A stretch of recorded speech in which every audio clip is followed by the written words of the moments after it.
Hello there guys and welcome back to the channel. Hope you're all doing well today. This is your match preview for the game between Wolves versus Chelsea as Chelsea embark on their challenge for the EFL Cup, and hope, fingers crossed, I hope Chelsea do win this one, at least one of the domestic cups.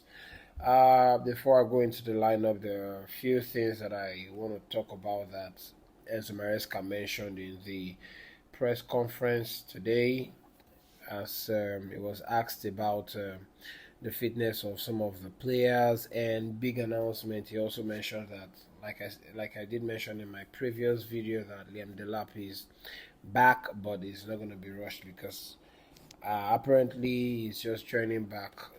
He had his first full training session yesterday, and we'll probably have another today, and hopefully see how he fares at the end of the training session. But he's not ready for 90 minutes. He's going to be bed into full match fitness with gradually. And he also mentioned that some players like Joao Pedro, Enzo Fernandez, and Moises Caicedo are also battling with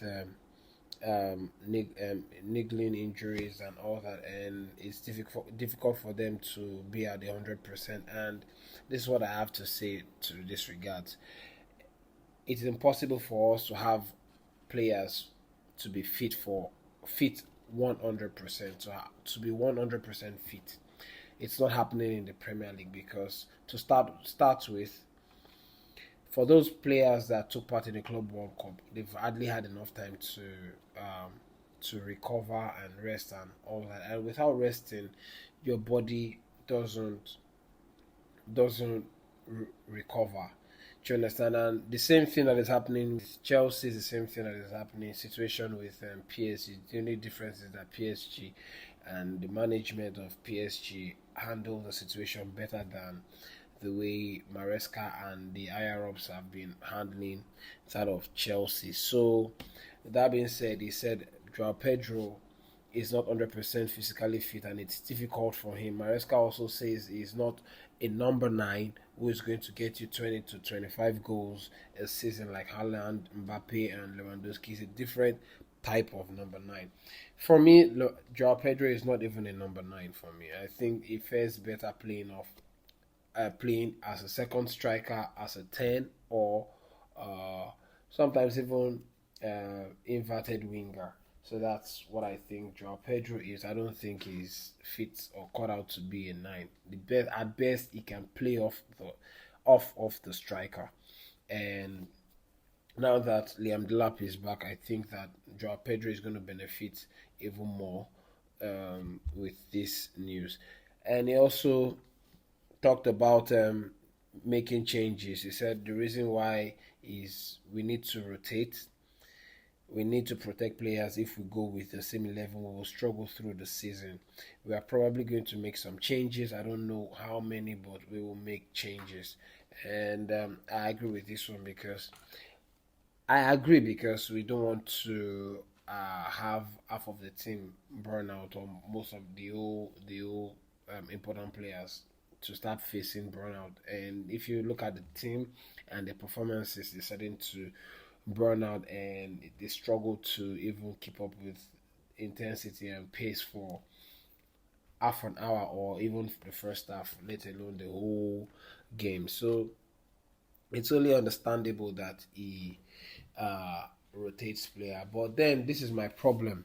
He has been chopping and changing for as long as I can remember. Maresca hardly you repeats lineup. He uses a different type of lineup today. He uses a different. He's always tinkering and always tweaking and always making changes. Okay, and that is also another reason we have unsteady backline. The only ones we know that we are sure to have is when we have a fit Reece James and Marco Kurela, Augusto. Those three. Okay, we've hardly seen Hato, and I want to believe that we'll get to see Hato in the lineup against Wolves. Maresca just needs to we need to have a conversation about Maresca on his own, because this man, yeah, sometimes he does his thing, and you think that, oh, he's the best manager since life's breath, and then when he decides to make certain changes and all that, you are amused and you are baffled. You're kind of confused that what or wondering what is thinking, what is thought behind the lineup or the changes. Just like the game against Sunderland, who eventually won the game against Chelsea at the Bridge. When you see him take off Achiempong, who was actually the brightest player and the one who actually was a standout player against Sunderland, and then you take off Achiempong and you bring on Tosin. Whereas the best thing you could have done was to leave Achiempong and take out Chaloba if anybody needed substitution. You'd have taken off Chaloba and replaced him with Tosin, but then you did the opposite, and that cost us. Both players were ball watching, could not even stay tight on who he was marking. That's Tosin, and allow him the space and time to make a turn and make a pass, while Chaluba was not even aware of his surroundings and wasn't even sure or did not even know that the player was already free. So when Maresca makes all these changes, you kind of like, what is really, really going on in his head? Where did this kind of change come from? And that's why I'm not going to hold my breath, because you never know what this man's going to come up with tomorrow for the game against Wolves. Fingers crossed he doesn't overtweak it and then makes it too complicated. And I feel like my last point with regards to this is the fact that he needs to allow these players to be brave. The amount of sideways passes is too much, and it's stopping the players from being able to take risk. Risk taking is part of the game. You should be able to make through balls and penetration passes and all that. Gil only had 10 touches the whole game, the whole duration of the time he was on the pitch against Sunderland, because he wasn't getting enough service, and that's owing to the fact that he's trying. Maresca has centered his style of play to sideways passing. Even Enzo Fernandez, who's good at picking out long passes and making long passes and long range passes and all that, hardly do those things anymore. Okay, rather than make long passes, you find him make sideways passes and then recycle the ball and this and that, and it's boring. Okay, by the time you keep doing this repeatedly, you only tell your opponent that you only give your opponent the room to be more confident and relaxed, that you who's with the ball will not do anything with it. There's no point making sideways passes without having a purpose. Okay, and the only reason why you're making sideways is because you're scared to lose the ball. One. Two, you're scared that if you lose the ball, you get caught out. You're scared. A team that wants to challenge even for the top four, let alone the title, should not be in this position. And that's what this is on Maresca himself. Whatever they do in training, they need to also put into their book or whatever, that risk taking is part of the game. You need to stop allowing. At times, you should allow the wing backs the opportunity to bomb forward and complement attacks, so that we can have 2v1s and opportunities for 2v1s and allowing crosses and all this and all that. Okay, a situation whereby you want your winger to take on two players at the same time, you only get those success rates 2 out of 10. It doesn't happen all the time. And then by the time there's no outlet for the player, then he passes back because he cannot. He cannot. And Pedro Neto and Garnacho, and Pedro Neto tries. Is the only one who I know he tries. Between him, Gittins, and Garnacho is the one who tries. But how many times does he succeed with his trials, with his take-ons? Garnacho is another thing. His end product is an F. Gittins is 1 day on, a few days off. 1 day on, a few days off. This is not the standard of a top team. This is not Chelsea standard. This is not it at all. And I dare say that even the middle table teams are no longer scared of Chelsea. The moment a team sets up in a compact low block system against Chelsea, Chelsea shuts up. And I'm also very nervous when I see stats where Chelsea keep possession and 70% is in favor of Chelsea and 30% in favor. I am nervous because in the end, they don't do anything with it. And then you start to fear that Chelsea can get they are very, very, the team is prone to complacency. They switch off where they need to be switched on. Arsenal is running away with the title, and the gap is starting to be very obvious. And we know that Sunderland and Bournemouth will at some point capitulate and crumble because we know that they cannot sustain what they are doing now. They're in the top four. And you expect that Chelsea, with the teams that they're going to be up against for the next few weeks, Wolves tomorrow, we have Tottenham, and then we have two other teams before they go for the international break.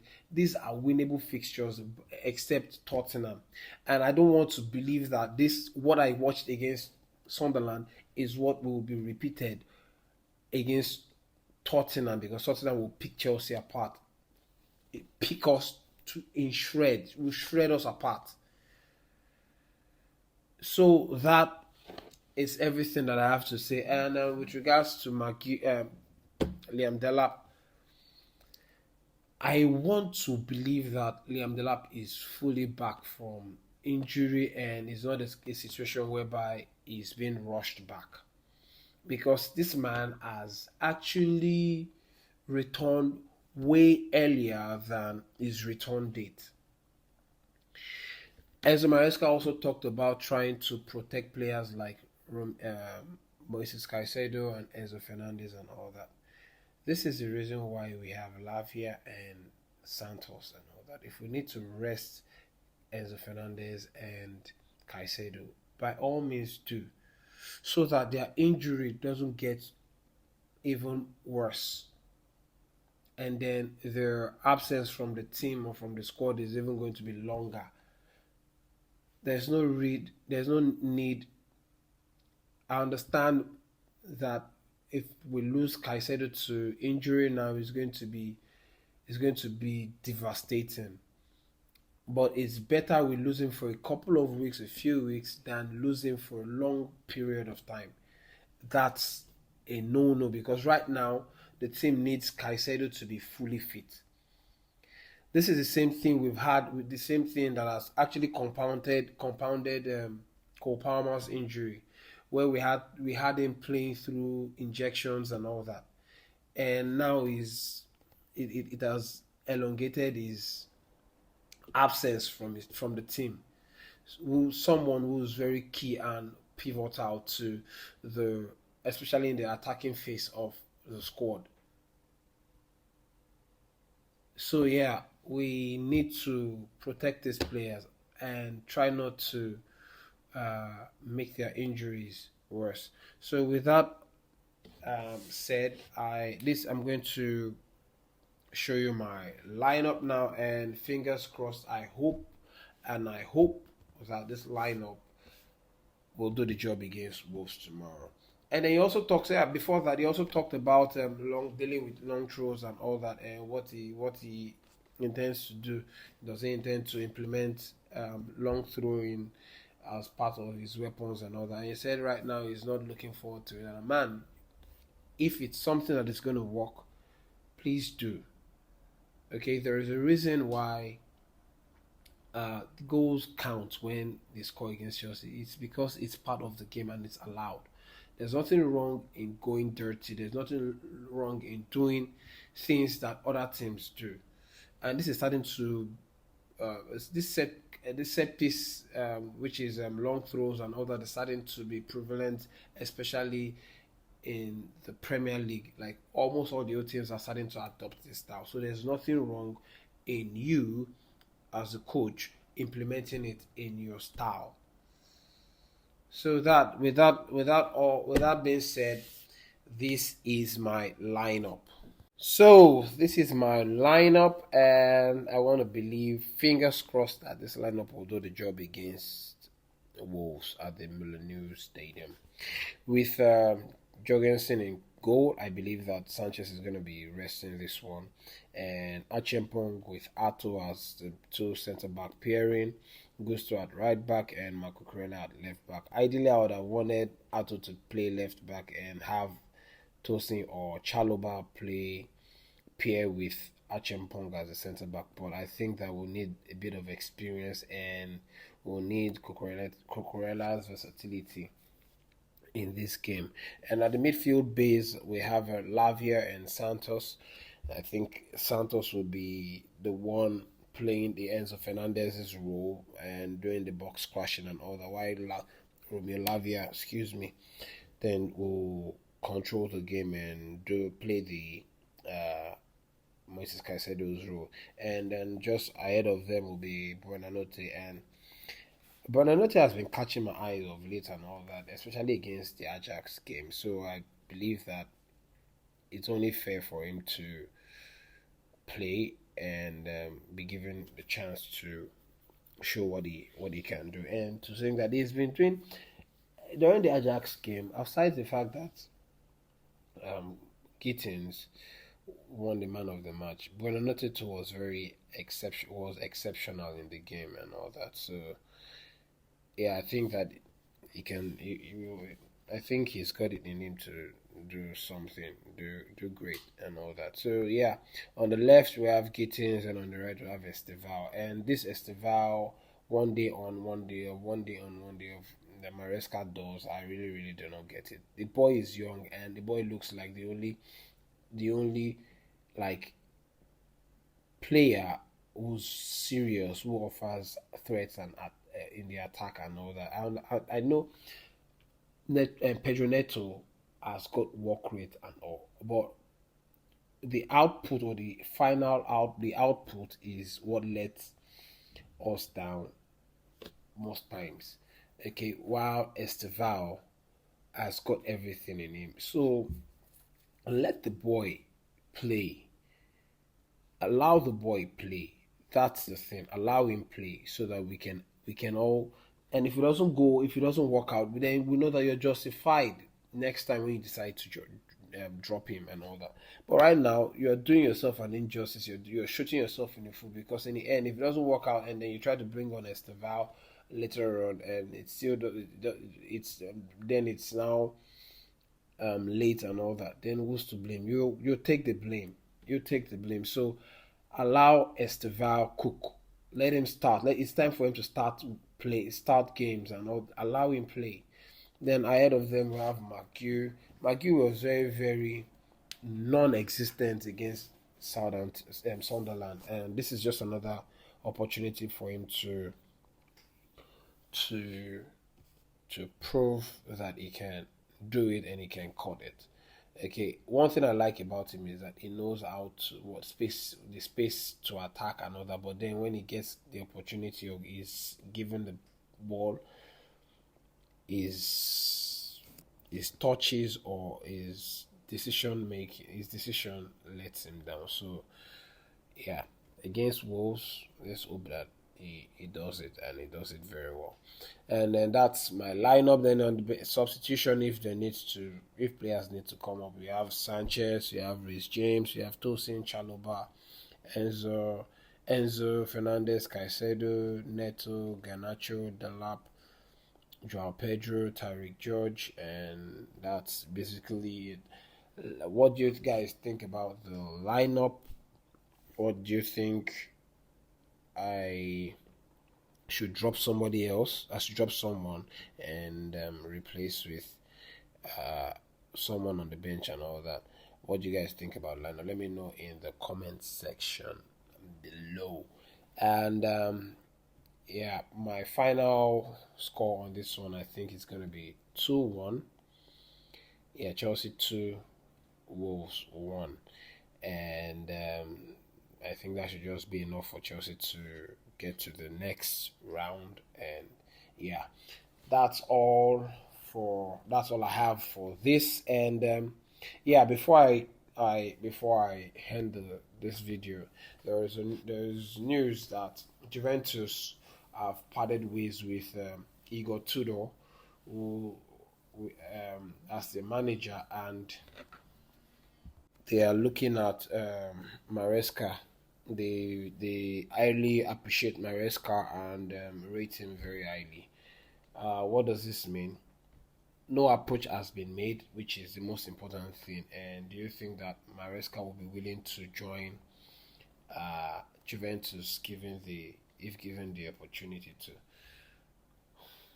I think he will do that, jump ship, because the Premier League is not a walk in a park, and the stress that comes with managing Chelsea as a whole is a different gravy. You do not have. This is the first time that we are seeing management being patient with managers and all that.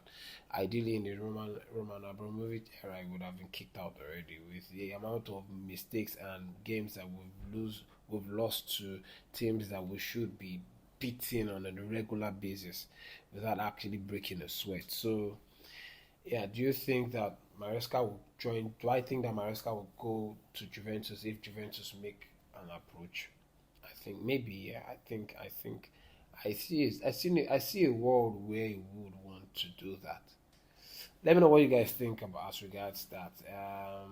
If there's any other thing that will come up before the game against Wolves tomorrow, I'll be here to share with you. But until then, it's Chelsea first and rivals next. Peace.